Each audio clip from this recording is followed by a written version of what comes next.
금리 인하를 하게 된다고 그러면 정상적인 패턴상에서 금리 인하를 한다고 하면 시장은 생각보다 괜찮을 거다. 반도체 여전히 저는 좋게 보고 있습니다. 근데 이 반도체에서 AI에 대한 부분, 바이오는 올해 한 해의 화두가 될 건 분명하지만 정말 제대로 된 바이오를 찾아서 공부하시라는 말씀이에요.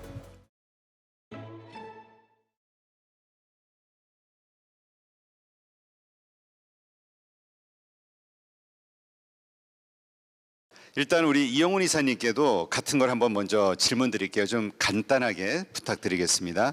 2024년도 경기 침체와 금리 인하, 이것이 시장에 미칠 영향 어떻게 보시는지? 제가 먼저 간단하게 인사부터 좀 하고 하겠습니다. 안녕하세요. 제가 일어나서 인사하겠습니다. 저는 하이투자증권에서 근무하고 있는 이영훈이라고 하고요. 오래됐습니다. 그래서 우리나라에서 험한 꼴은 증시에서 다 겪어봤기 때문에 손해에 대한 부분에 대해서 상당히 좀 예민한 편에 있고요. 그러다 보니까 나이 들면서 점점 더 보수화되는 그런 측면이 좀 있습니다. 투자에 있어서도. 그래서 이제 제가 말씀드리는 게 별로 도움이 안 될 수도 있으니까 또 저 아시는 분보다 모르시는 분이 월등히 많을 거예요. 그러니까 이제 결론만 말씀드리면 듣보잡이 와서 얘기하는 거기 때문에 너무 신경 써서 듣지 마시고 메모하실 필요 없고요. 그 다음에 이런 생각을 갖고 있구나라는 생각 정도로 해주셨으면 좋겠고요. 우선 연준 같은 경우 지금 그림에 나와 있는 것처럼 연준이 금리를 인상을 하고 나서 중단기를 거쳐가지고 금리를 인하하는 데까지 평균적으로 걸렸던 시간을 보면요, 한 9개월 정도 텀이 있었습니다. 근데 왜 자꾸 이 평균을 가지고 얘기하냐면은 그 사람들이 금리를 이제 피크아웃을 한 다음에 인하를 할 때까지는 많은 데이터 지표들이 충분히 더 이상 물가라든지 이런 걸 자극하지 않겠구나라는 걸 갖다가 나름대로 확신을 갖기까지 많은 지표들을 봐야 되거든요. 그게 한 달, 두 달 봐가지고 빠졌으니까 해야지 이렇게 했다가 70년대 초반에 그 아서번스 시절에 인플레를 못 잡고 10년 내내 인플레에 시달렸었던 경험이 있기 때문에 평균적으로 한 9개월을 놓고 보고 있기 때문에 그걸 놓고 봤을 때 올해 금리 인상 시그널은 빠르면 5월에서 6월 정도일 것이다라고 저는 여전히 생각을 하고 있습니다. 근데 이제 최근 작년 말에 주가가 급등했었을 때 금리 인상은 3월부터 할 거라고 하는 기대감이 페드워치 같은 경우는 한 90%까지 올라갔었고 이런 부분들이 좀 반영이 돼가지고 연말에 아무리 옆에서 톤다운을 시켜도 일단 됐고 금리 인하 할 거잖아라고 그 생각만 가지고 밀어붙였었던 것들이 연초에 지금 후유증이 좀 나왔던 거고요. 근데 기분 나쁜 거는 미국은 신고가입니다. 근데 전 세계에서 신고가가 나오고 있는 건 미국하고 일본하고 인도밖에 없습니다. 유럽도 고점에서 좀 꺾여 있고요. 제일 바보 같은 데는 주가 상으로 중국이고 바로 위가 우리나라입니다. 근데 이게 왜 이러냐에 대한 부분은 고민을 해야 되는데 일단 경기 침체가 왔을 때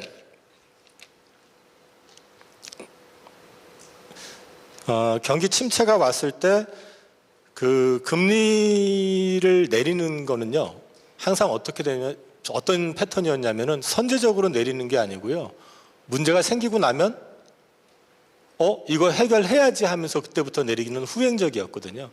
그렇기 때문에 항상 보시면 여기 빨간 줄로 표시된 거 보시면은 이게 미국 정책금리하고 코스피하고의 상관관계인데요. 금리를 내릴 때 보면은 코스피는 항상 빠졌었습니다.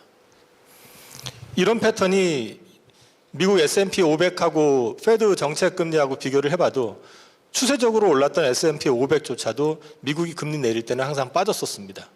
이거는 경기 침체를 항상 수반했었어요. 금리를 내릴 때는. 근데 제가 모두에 말씀드렸지만은 저는 이번에 소프트 랜딩을 일단 기대하고 있지 경기 침체를 기대하고 있지 않다라고 말씀을 드렸잖아요.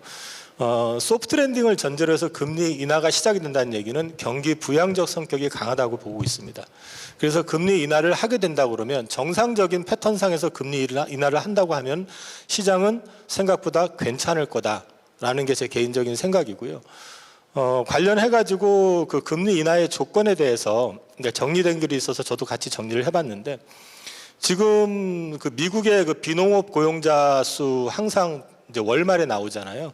그게 보면은 19만에서 20만 이렇게 나오고 물론 최종적인 데이터는 수치 조정이 한 5만씩 되기는 합니다만 어쨌든 여전히 고용이 좋습니다. 근데 왜 고용이 좋은지를 생각을 해보면요.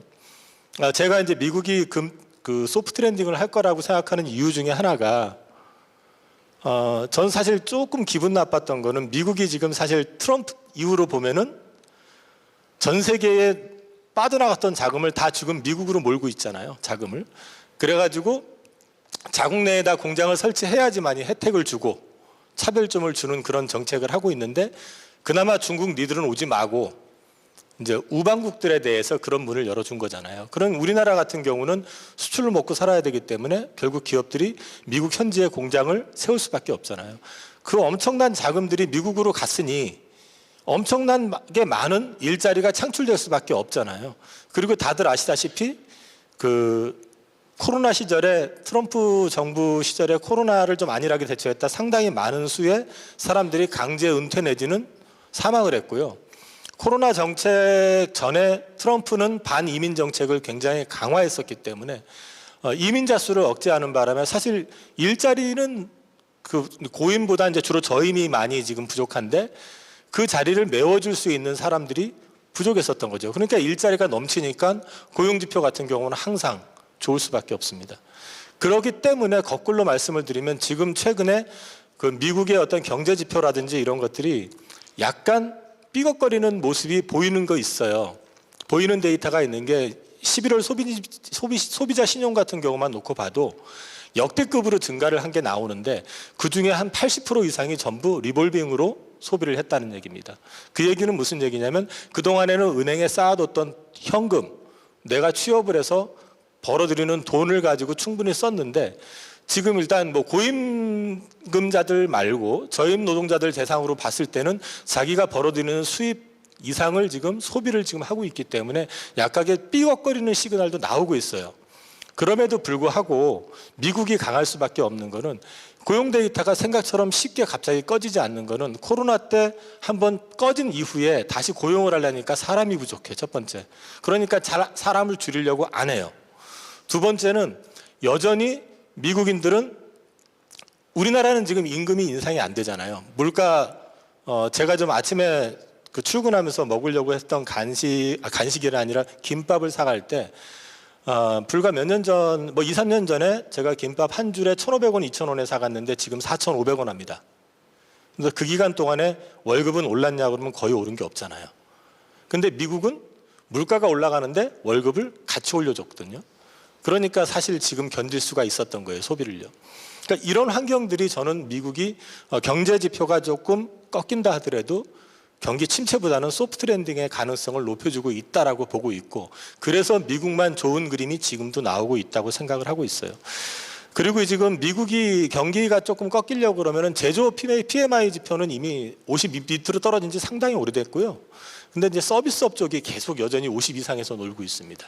안 꺾여요. 서비스업은 소위 말 그대로 저임 노동자들이 많거든요. 근데 이쪽이 많이 하는 거는 코로나 때 워낙에 억눌려 있었기 때문에 외식을 하든 밖에서 놀든 이런 쪽 문화가 강화가 되다 보니까 지금 이제 이쪽이 둔화가 좀 덜 되고 있는 상황인데 이쪽도 작년 연말 기점으로 해서 조금 톤다운 되는 분위기가 있고요.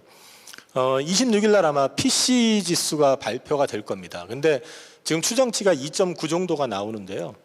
이 PC 같은 경우 이제 다시 12월 PC가 2.9 정도를 추정을 하고 있는데 1월 PC는 그보다 다시 톤다운이 될 거라고 지금 보고 있어요. 다들 시장에서는.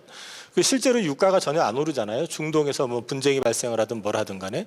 그래서 이제 톤다운이 된다 그러면 12월 그걸 전제로 놓고 보면은 지금 6개월 평균으로 연율화 시켜서 보면 PC 지수가 2% 언더로 떨어져 있는 상태입니다.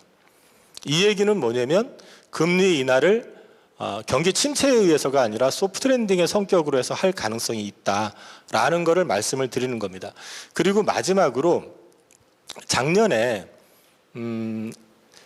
파월 의장이 11월 달에 기자회견할 때만 해도 금리 더 올릴 수 있다라고 시장에다 경고를 줬었어요. 근데 12월 FOMC에서 갑자기 금리는 다 됐고 이제부터는 완화적인 카드에 대해서도 고민을 할 거고 QT에 대한 얘기도 우리 얘기를 했었어라고 밝혀버렸거든요. 그래서 시장이 놀래가지고 그때부터 내달리기 시작한 거거든요, 사실은요. 왜 그랬을까요? 대표님 왜 그랬을까요? 갑자기 훅 들어오시면 일단 저는 그 말씀 들으면서 정말 그래야 되면 될 텐데라고 생각했던 게 경기 부양적인 성격의 금리 인하, 이게 정말 마음에 와닿거든요. 그런 차원에서 좀 긍정적으로 어떻게 좀 답을 좀 주시죠. 11월 달에 네. 바이든 대통령이 갑자기 PCE 지수 연율화로 따지면 2% 언더가 됐고 금리는 다 온 것 같아라는 얘기를 했습니다. 바이든 대통령이 그 얘기를 했고, 그 다음에 미국의 재무장관 옐런이죠. 옐런 재무장관도 갑자기 금리 정점 왔어라는 얘기를 해버렸어요. 그리고 12월에 파월 의장이 그렇게 얘기를 해버린 겁니다. 그러고 나니까 시장이 금리 인하 빨리 안 해라고 얘기를 해도 갑자기 내달리기 시작해가지고 됐거든. 3월 달에 하거든. 이제 불을 질러버린 거거든요. 근데 이제 시간 지나고 나서 연말까지는 그렇게 내달리다가 1월 되고 나서 갑자기 달리고 나서 돌아보니까 너무 왔네 이런 생각이 이제 보이는 거죠. 그러면서 미국채 신전물이 3.8까지 떨어졌다가 4.1까지 지금 올라온 상태. 근데 또 미국은 또 좋잖아요 지금 사실은. 근데 이제 그런 부분들이 올 1분기에는 약간의 노이즈는 있을 것 같습니다. 여전히 미국은 지금 신고가 갱신을 하고 특히 반도체 섹터로 해가지고 계속해서 고를 하고 있는데 우리 증시는 보면 2,500도 안 되고 있죠 지금. 근데 이제 그 부분에 대해서 차이점은 좀 인정을 하셔야 되는 게 우리나라 삼성전자 하이닉스가 물론 AI 반도체 쪽으로 해서 HBM 쪽 얘기를 하고 하긴 하지만 그쪽의 어떤 메인은 두 회사의 메인은 그쪽이 아니라 레거시 제품들이거든요. 낸드하고 D램. HBM 같은 경우는 사실 그리고 작년에 그 HBM의 이슈를 가지고 하이닉스 주가가 엄청 올랐지만은 작년에 그 공공기관 외부에서 그 리서치 센터라든지 이런 데서 보는 그 시장 사이즈 자체가 들어보시면 생각처럼 크지는 않습니다. HBM이. HBM 23년 기준으로 한 20억 달러 정도. 그리고 27년 가야지 50억 달러 정도 얘기를 하거든요. 그 얘기는 작년에 주가가 많이 빠진 상태에서 반도체 바닥에 대한 기대감이 있었고 바닥을 돌리는 데 있어서 HBM이라고 하는 게 AI하고 직결되어 있다라는 기대감. AI를 더더군다나 하이닉스 같은 경우는 사실 인텔의 낸드 사업부를 중국에서 인수하면서 자금이 말라버리고 자금 압박을 받으면서 주가가 폭락을 했었잖아요. 그런데 이런 부분들을 이게 극복할 수도 있을지도 몰라라는 그런 기대감이 하이닉스의 주가를 끌어올린 것에다가 더더군다나 이제 또 한 가지 보시면은 그 DDR5 쪽의 수율이 지금 현재 제가 아는 선에서는 하이닉스가 더 잘 나와요. 그래서 이 D램 쪽에서도 오히려 대응을 첨단 제품이나 최신 제품 대응을 지금 하이닉스가 잘 해서 아마 4분기에 하이닉스는 영업이익으로 흑자 전환할 거다라는 리포트들이 이번 주에 계속 나왔었습니다. 그러니까 이런 것들이 지금 주가에 좀 반영이 된 거고요. 이제부터는 그러면 앞으로 계속 내달리기 위해서 어떻게 될 것이냐. HBM 시장이 예상보다 드라마틱하게 더 확 커지든지 또는 D램 쪽하고 낸드 쪽 시장의 가격 그 상승이 커져서 낸드가 지금 바닥에서 100%가 올라왔는데도 적자거든요. 근데 여기서 더 많이 올라와야 돼요. 그럼 이 더 많이 올라오면서 이쪽 시장이 정상화가 된다 그러면 우리나라 주식 역시도 미국처럼은 아니더라도 상당 부분을 따라갈 수 있을 거라고 봅니다만 그 시그널을 바로 보여주지 않는다 그러면 조금 굴곡이 있을 것 같아요. 상반기. 특히 1분기에. 그럼 그 1분기에 저는 그 미국이 그 지금 제 생각에는 이번 우리나라 시간으로 2월 1일이죠. FOMC에서 QT의 감속 일정을 제시할 가능성이 있다고 저는 생각을 합니다. 지금 사실 우리 미국 같은 경우가 보면 다 좋아 보이는데 문제는 다 부채로 지금 돈을 찍어가지고 경기 부양을 지금 일으킨 상황이잖아요. 그리고 작년에 중소기업 은행들이 파산했을 때 SVB라고 하는 실리콘밸리뱅크에 파산했을 때 BTFT라고 하는 기관을 설립을 해가지고 은행에다 자금을 융자를 하게 했었거든요. 근데 이제 그 기관이 올 3월 11일 날 아마 없어질 겁니다. 그렇게 되면 거기에서 돈을 빌려갔던 은행들은 돈을 되돌려야 되거든요. 이제 만기가 돌아올 때마다 이제 연장이 안 되고 갚아야 되는 거죠. 거기다가 뭐 기사나 최근에 이제 여러분들 말씀하시는 것 같은데 RRP가 2조 한 6천억 달러까지 늘어났었는데 그게 지금 6천억 달러까지 줄었어요. RRP라고 하는 거는요, 시중에 돈이 넘치고 투자할 곳이 별로 없다 보니까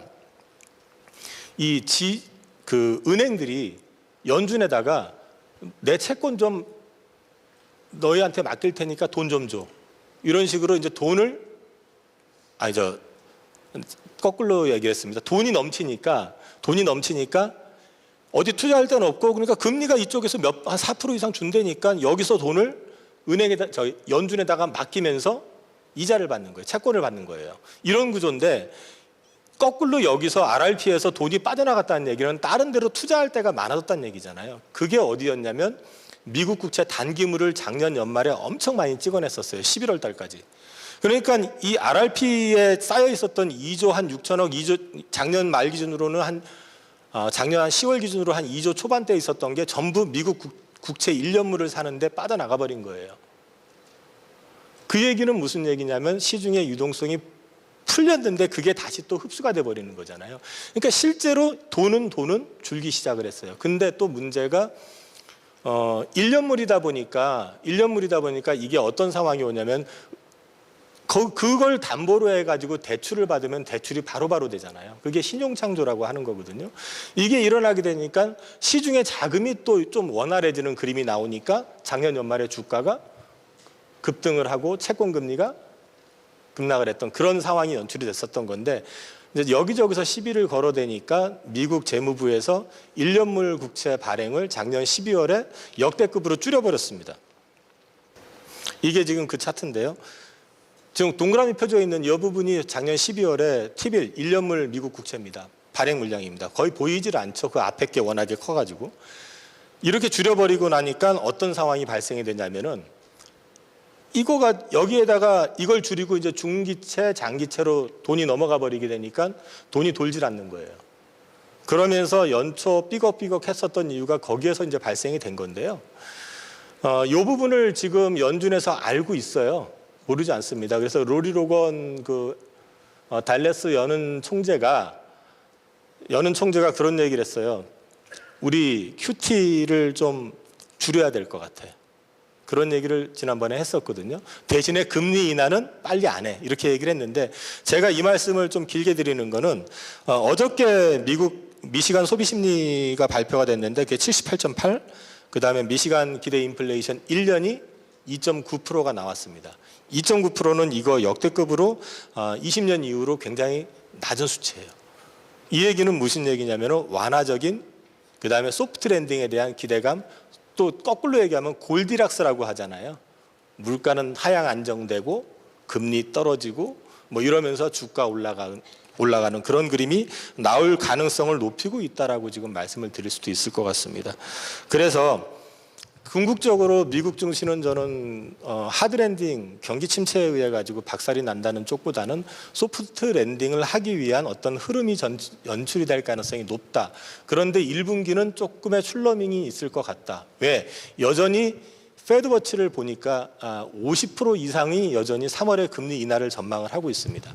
근데 만약에 26일 날 PCE 지수 발표가 났는데 예상대로 2.9 근처에서 나왔다 그러면 1월 PC 지수는 아마도 2월에 발표될 땐 그보다 언더일 거기 때문에 그러면 6개월 연율로 하면 6개월물을 이전 6개월치를 갖다 연으로 환산을 하면 PC 지수는 2% 언더로 떨어지는 게 확실하네. 이렇게 되면 금리 인하 하네라는 거 하면서 거꾸로 또 1월 말 2월 초부터 금리 인하 기대감이 생각보다 또 많이 올라오면서 주가가 리바운딩이 되는 그런 그림이 나올 것 같아요. 우리 증시 계속 안 좋았다가 작년에 돌아섰던 이유 중에 하나가 뭔지 아십니까?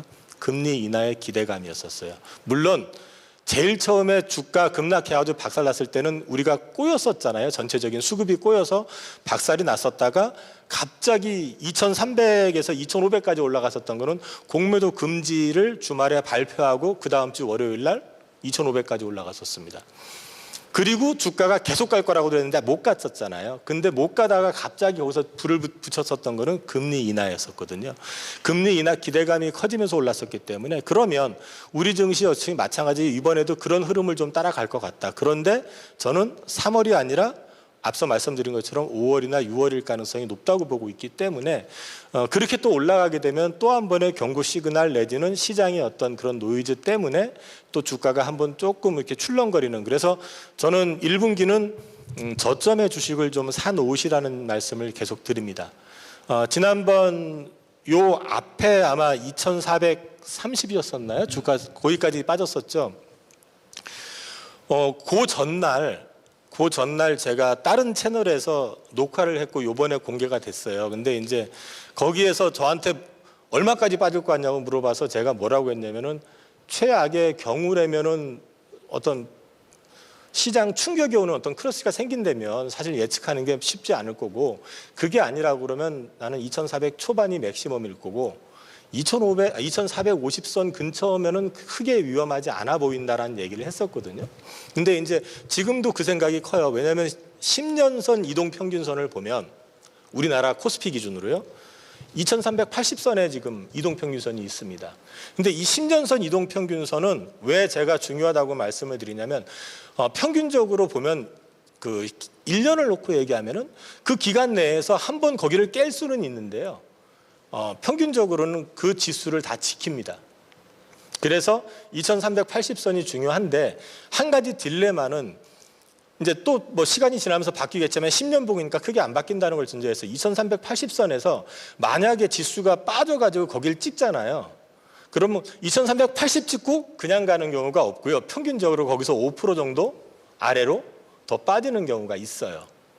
그렇기 때문에 저는 2400 초선을 지키지 않겠냐라고 말씀을 드렸던 거는 2380을 찍으면 머리 아픈 상황이 올 수 있다. 그러니까 차라리 저는 장을 좀 긍정적으로 보고 있고 소프트 랜딩을 전제로 말씀을 드리니까 2400선 정도면은 얼추 바닥이길 바라고, 이건 제 개인적인 바람이죠.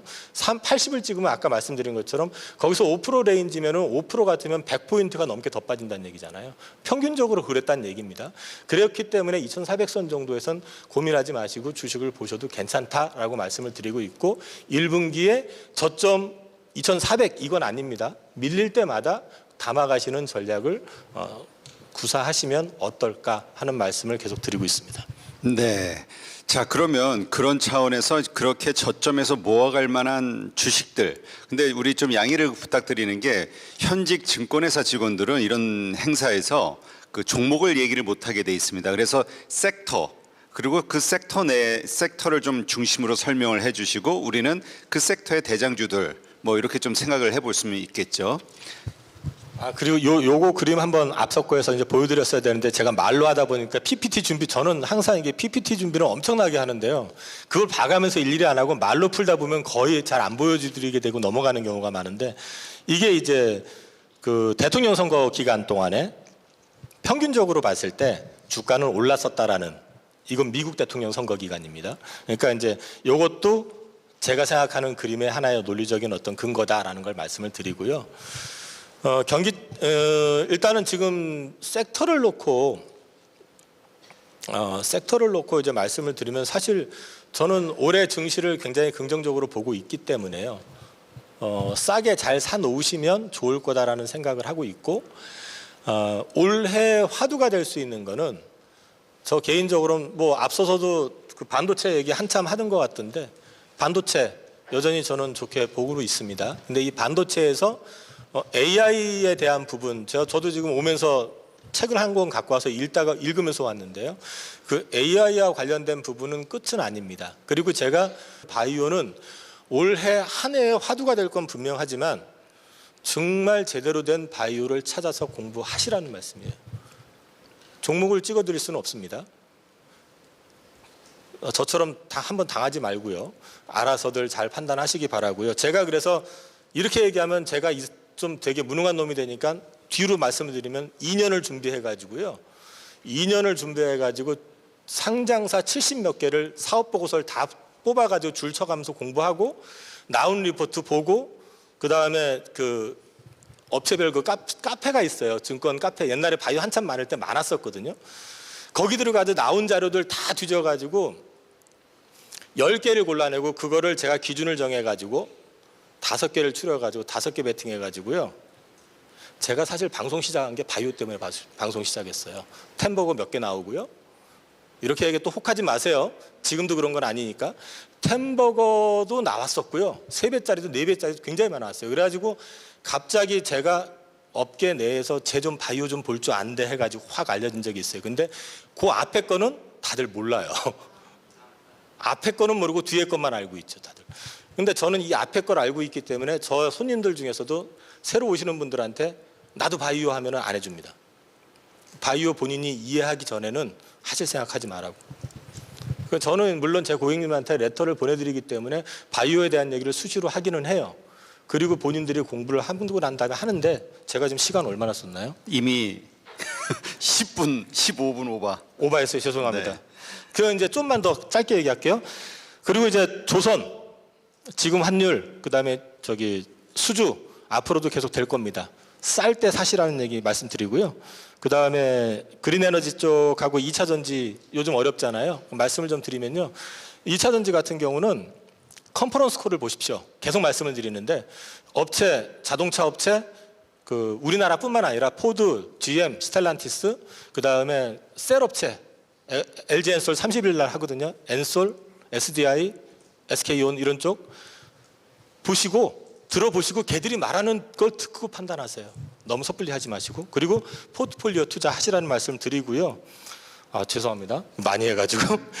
예. 종목도 안 찍어주면서 시간만 잡아먹었어요. 죄송해요.